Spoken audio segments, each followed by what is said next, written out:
It's a Manchu. Welcome back to Minecraft Bedrock versus Java, where I play through both versions of the game and compare them. Now I have been to the Nether and I've collected a lot of quartz. And I'm going to make use of that quartz today to start making some automated farms. The first farm I want to make is a wool farm. And this is a design of wool farm that will work in both Java Edition and Bedrock Edition.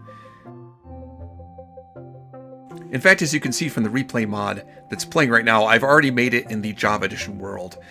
So I want to make it again in my Bedrock Edition world. It's the same design, it will work the same way.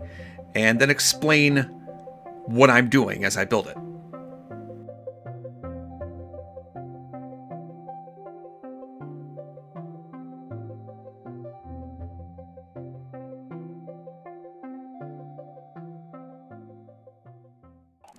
So I'm about ready to start building in the Bedrock Edition world. I just need to make some redstone, and I want to summarize some of the things I'm using in this build beforehand. First of all, in order to shear the sheep, I'm going to need a dispenser. That's what I'm going to use to shear them with.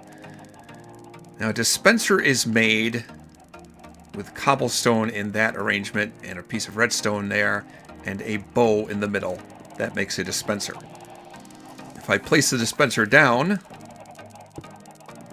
you can see it has one side that looks almost like a face. The appearance will be different a little bit if it's facing up or down, but in this direction, that's kind of how it looks. And I can right-click on this and add items into this dispenser inventory. And what a dispenser does is when it's activated, it will use a random item inside its inventory on the space in front of it. So if I put this lever on it and then activate the lever, it will activate the dispenser that has a water bucket in it right now. And it uses the water bucket on the space in front of it and places a water source right there in front of it. And now inside the dispenser is an empty bucket. I like to think of, my engineering background, I like to think of these dispensers as positive edge triggered, which means they only activate when you first put redstone power to them and just activate once. In order to activate them again, I have to turn off redstone power to them and then turn it back on again. And that time when it activated, it used the empty bucket on the water source in front of it and got rid of that water source. There's a lot of different things you can put in a dispenser for it to use, but if you put in something there that it can't actually use, normally what it does most of the time is it just drops the item out in front of it. So for example, I put a glass bottle inside of it. Now if I put a water source there and activate it by switching the power off and then back on, it used that glass bottle on the water source, and now there's a water bottle in the dispenser. If I activate this again, it can't do anything with that glass bottle, so it just kind of spits it out in front of it. Like so. But the way I'm going to use this dispenser is to put shears into the dispenser and use it to shear the sheep. But with shears, unlike a lot of things that you can put in a dispenser, if you activate the dispenser and it tries to use the shears, and there's nothing in the space in front of it for it to use the shears on, nothing happens. It doesn't drop the shears out in front of it. It doesn't use the shears if there's nothing for it to use it on. Just nothing happens at all, which is good. That's kind of how I want it to work. And I can use the dispenser to shear the sheep. But then, how do I activate the dispenser is the next trick. For that, I'm going to use an observer. And there's the recipe for the observer. Obviously, I needed quartz in order to make these. Now, if I put an observer down, you can see that over on this side it has what looks like a face. And then on the opposite side it has this red dot. What the observer does is it'll observe the block in front of it, and if there's any change to this block in this space, it will send a brief pulse of redstone power out behind it. I can use redstone dust to connect the observer to the dispenser, and then the observer will activate the dispenser every time it sends a pulse out. So now if I put this block of dirt in front of the observer, it detected that, it put out a redstone pulse, and activated the dispenser. So has a bucket of water in here now, so you can easily see when the dispenser gets activated by the observer. If I then break this block, the observer detected that, and again activated the dispenser. But it doesn't just detect, the observer doesn't just detect when you place and break blocks in front of it. It also would detect if I took a shovel to this dirt block and turned it into a path block. That activated it. If I took this path block and hoed it with a hoe to turn it into tilled soil, it detects that too. Any change to the block in front of it, it will detect. So the way I'll use this is I'm going to have the sheep standing on grass blocks, and whenever they eat the grass blocks, changing them into dirt blocks, the observer will be facing the grass blocks, and when that happens, it will activate the shears and shear the sheep. The sheared sheep, when they eat grass, they grow their wool back. So they'll eat grass, turn it into a dirt block, grow their wool back, and immediately get sheared by the dispenser with the shears in it. The next problem comes in, how do I collect the wool once it's been sheared? And for that, I'm going to use a hopper minecart. I've used minecarts in Powered Rail before when I was moving around villagers and zombies using the minecart and the rail and the Powered Rail, but I never really explained how it works. So Powered Rail has two states it can be in. It can be unpowered, like this here, or it can be powered, like this Powered Rail right here. When the Powered Rail is powered and it's in this configuration where you have a solid block on one side and rails on the other side, it will accelerate the minecart away from the solid block and out onto the track. So if I put the minecart down here, it accelerates it right over here. Now, Powered Rail that's not powered, like the stuff underneath here, stops the minecart dead in its tracks. It just completely stops it. If I turn power on to this with this lever, you can see that it kind of is glowing red a little bit more, so you can tell that it's powered. It doesn't do anything to a minecart that's not moving, but it will increase the momentum and accelerate the minecart in whatever direction it's already moving, if it was moving already. So all I have to do is give this a little nudge by running into it a little bit, and it will push it back this way. Just like so. Same thing here. This Powered Rail underneath this minecart was off, so it stopped it dead. But once I turn power onto this, even though the minecart isn't moving, because there's a solid block on this side of it, it will accelerate the minecart away from it and down the track. And so with this kind of arrangement, I can have the minecart moving back and forth like that. Of course, I don't actually want to use a minecart. I want to use a hopper minecart, which is a minecart with a hopper in it. Pretty simple, right? And a hopper minecart will pick up any items off the ground and just scoop them up into its inventory. Just like that, as you can see. But it doesn't just pick items up from the ground. It will also pick up items from even a space above it. So if I have this hopper minecart moving back and forth and I just dump stuff on the ground here, the hopper minecart actually picks the stuff up as it moves by. You can see it scooped all that stuff up, even from a block above. So I can have the grass blocks that the sheep is standing on here, and the hopper minecart running underneath it to scoop up any wool that gets dropped off underneath. Now there's a few other redstone components to this, but I will get into that as I start building this wool farm. Alright, after much deep thought, I think this is how I want to arrange it. The dark oak here represents the 2x2 grass block areas that are going to be individual cells for the 6 sheep that I'm going to use in this. The 6 sheep will be dyed 6 different colors, so I'll get 6 different colors of wool. And it looks a little funky right now, but I'm going to put the rails down first.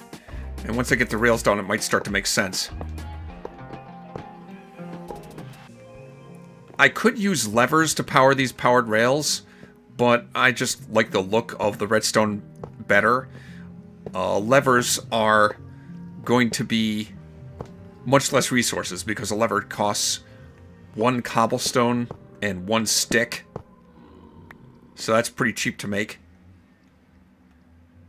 whereas redstone blocks require 9 redstone dust to make. And I just think the redstone blocks look neater.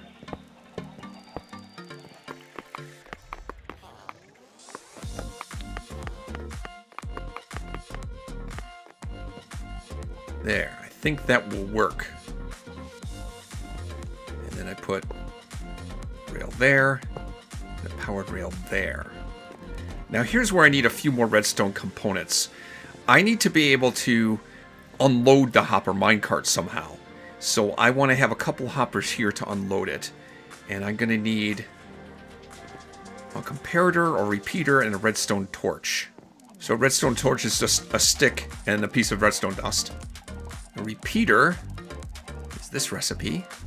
And for a comparator, I need quartz. There. Alright, so I have this hopper feeding into this hopper, which then feeds into this chest.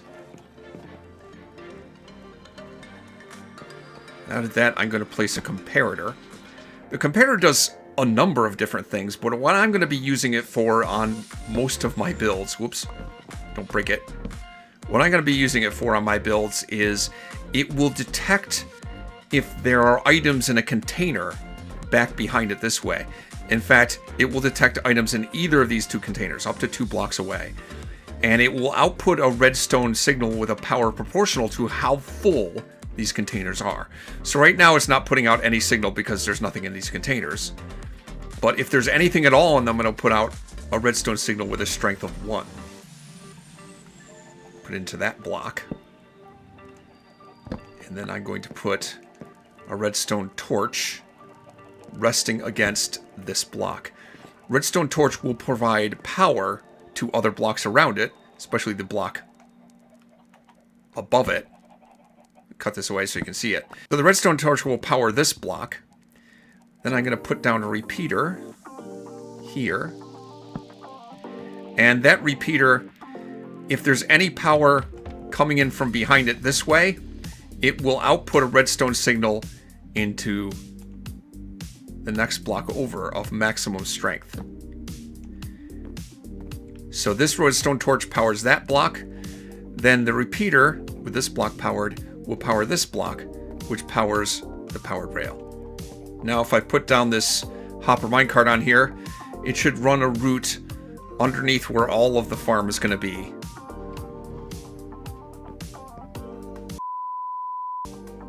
Alright, let's try that again. That should just repeat on a loop.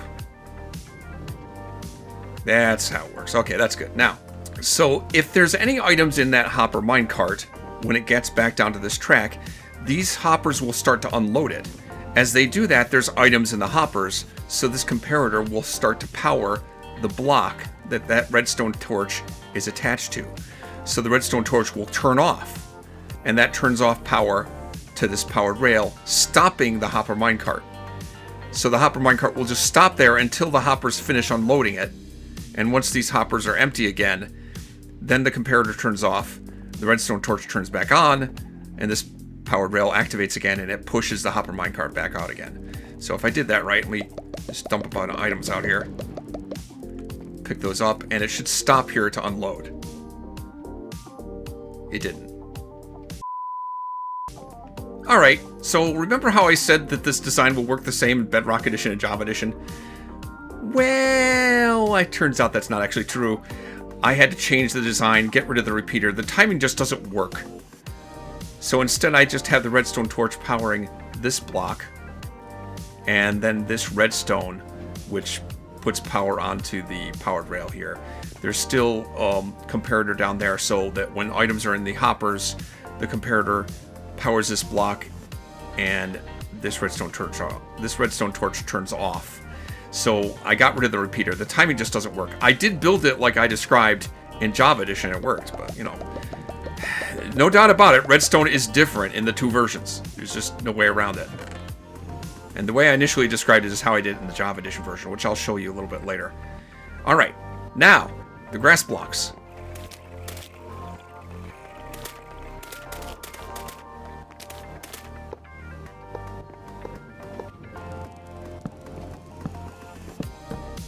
kind of dark in here.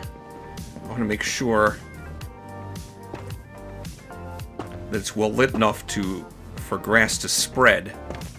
So I'm going to use these blocks to provide some light.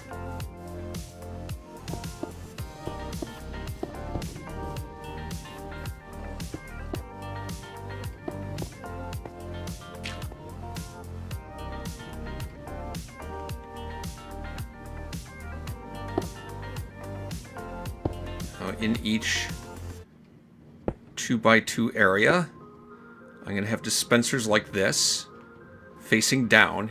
You see the downward facing looks a little bit different when they were facing to the side. And I will put shears in each of these dispensers. Ultimately, I want to fill all the dispensers with shears. Now, one question you might ask is, why bother to have this 2x2 space? I could fit the sheep into a single grass block space and just wall off around it, and I'd only need one observer and one dispenser that way. The reason I don't do that is because if the sheep eats the grass block and turns into a dirt block, if there's only one grass block for it to eat, then it has to wait for as long as it takes for the grass to spread back into that dirt block and turn it back into a grass block. With each sheep being in a 2x2 area of grass blocks, it's always going to have grass to eat whenever it wants, and that will make it a little more efficient. Another thing you may have seen in the time-lapse, I don't know how well I showed it, I experimented with having redstone torches here and spreading the power pulse from the observer using the torches. It didn't really work that way in Java Edition, though, because the pulse was just too quick, and the redstone torch didn't cycle. So instead, I ended up using redstone like that and placing an observer facing down toward that redstone dust. And then redstone across the tops of these dispensers. So if either of these observers fire, it'll cause that redstone to turn on. This observer detects that, and it will send out a pulse behind it to this redstone that activates the dispensers. So that setup will work in Java Edition, and it will absolutely work in Bedrock Edition as well. I need another observer like that over here.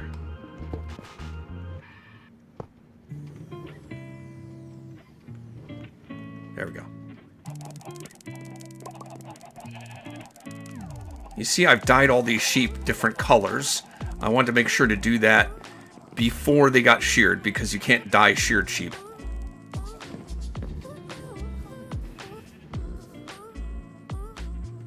Oh, I broke the frickin' lead. Alright, follow me. And over here.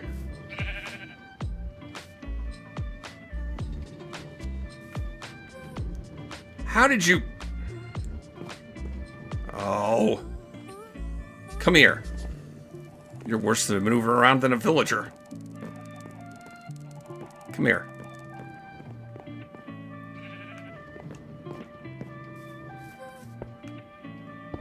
Maybe I should do that so he doesn't fall out.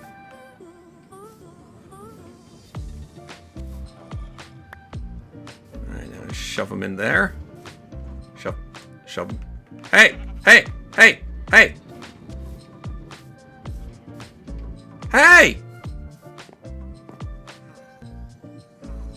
You are annoying me. Last time I made one of these farms, the sheep annoyed me like this. Of course, that time I made the wool farm on the roof of my house, and I may have had an incident where I lost them. There. Now he's in there forever. And the reason I use the glass walls here is because the grass underneath this glass block, the sheep can't eat it, but it also won't turn into dirt because there's a transparent block on top of it instead of a solid block. There we go, it worked. Got 3 wool out of that, and the hopper minecart should pick it up as it passes underneath. There it goes. And it should come back here and drop it off.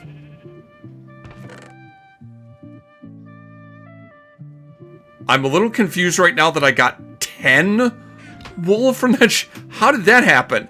I sheared it once and I got 10 wool. I'm not sure how that happened. Anyway, now I just have to repeat that 5 more times for the other 5 sheep. Oh, I should have known. They got into the other pens.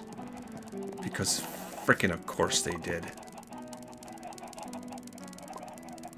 How am I gonna get you out of there? I should have known that would happen. That is not pink, by the way. That's magenta.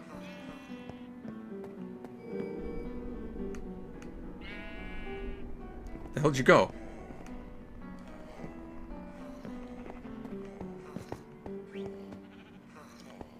What?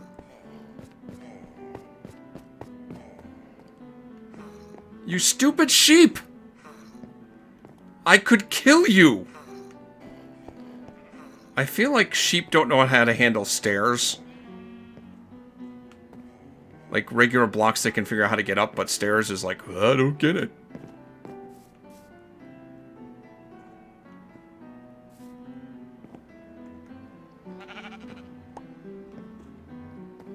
No, no. Hey! Hey! Look at me! You idiot! Get up here. I don't know. I don't even know what to do with you. How can you be so dumb? How? How are you so dumb? Sheep are the dumbest animal on earth. Alright, well, good news is the farm works now, and I can for sure say that I'll add shepherd to a list of professions that I never want to have. Alright, well, it took some adjustments. Man, I wish I could get this to work as consistently as it does in Java Edition, but I think this is going to be fairly consistent. I have to raise the rail up a little bit so that the minecart slows down enough, and there's time enough for this powered rail to shut off and stop the hopper minecart. And then it can unload. From this space, it can unload into this hopper, which unloads into the hoppers below and into the chest. You can see I've already collected quite a lot of wool. I'm probably going to, like, on the floor below, put more chests fed by hoppers so that I can, like, have a chain of chests going down. So there's enough room to collect all the wool that I'm going to be collecting. Notice also that all of these sheared sheep, you can still tell what color they are. In Java Edition, all sheared sheep look the same. But in Bedrock Edition, you can still tell their color, even when they're sheared. And just one last thing, I'm going to show you the Java Edition version. This is the Java Edition world, and this is my sheep farm here. I had to squeeze it into a pretty tight space here inside the tower, so I didn't have room for 6 sheep. There's only 5 sheep in here. As you can see, the sheared sheep, they are 5 different colors of sheep, but you can't tell. They all look the same when they're sheared, unlike in Bedrock Edition. Also, I can go down here and show you my collection system here. As I was trying to build it in Bedrock Edition, this is how I built it in Java Edition. And this arrangement works. Just wait for this to come by and stop. Just like that. Yeah, see, it works like a charm here. It works fine. For some reason, it doesn't want to work in Bedrock Edition that way. I have to do things a little differently. And you can see I'm already collecting quite a bit of wool. So if you made it this far in this video, you probably like what you saw, so click on the like button. And if you want to see more videos like this, subscribe to my channel. This has been a pretty short video compared to some of my stuff, and I think I might, I don't want to jinx it, but I might have time to put out a second video this week showing the next farm I want to build. But one last thing I want to show you, just to give you an idea of what's coming up, not in my next video, but soon. One of the things that I needed to make that farm was powered rail. Powered rail requires gold ingots, and I was out of gold. So I went to a mesa biome that was located up here. I'd seen it when I was mapping this area out. It's up in this area somewhere. I went to a mesa biome to mine for a lot of gold, so I'd have enough gold to make powered rails. And while I was there, I found some stuff. Some stuff that I thought, why didn't I record it? Darn it. If I'd been recording it, people would believe it. Having not recorded it, no one will ever believe the stuff that I found. You're going to think I cheated or something. But one of those things I found was this here. This is deep slate coal. It's something that with the Caves and Cliffs Part 2 update is exceedingly rare, because coal doesn't exist in the same Y level that deep slate exists.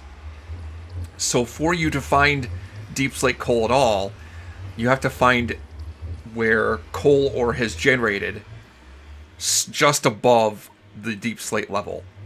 And the vein extends down into deep slate level to an area where you occasionally get deep slate, but it's mixed in with regular stone. So it's a very rare block with this update, and I managed to find some.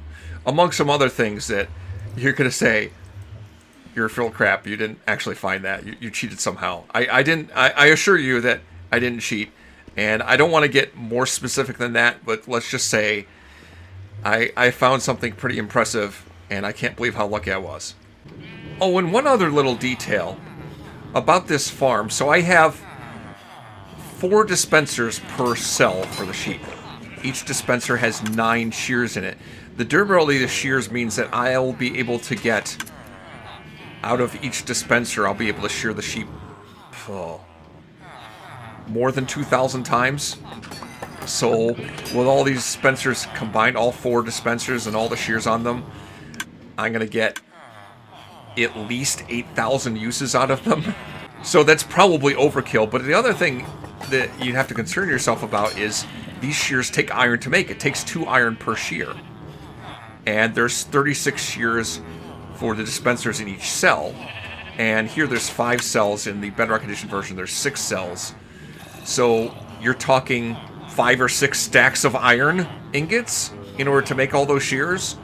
Or I could trade a bunch of crap to the villagers and talk to the shepherd and buy shears from him for 1 emerald per shears. That's how I got all the shears for this. I didn't burn through a whole bunch of iron to do it. I just traded with the villagers. So anyway, all of the redstone here that I've used, the hopper minecart, the hopper collection system, the observers, all of that stuff I'm going to be using in the next farm I'm going to build. And if you subscribe to the channel, you'll find out what that farm is. Next time I'm on chooses Minecraft, Java versus Bedrock.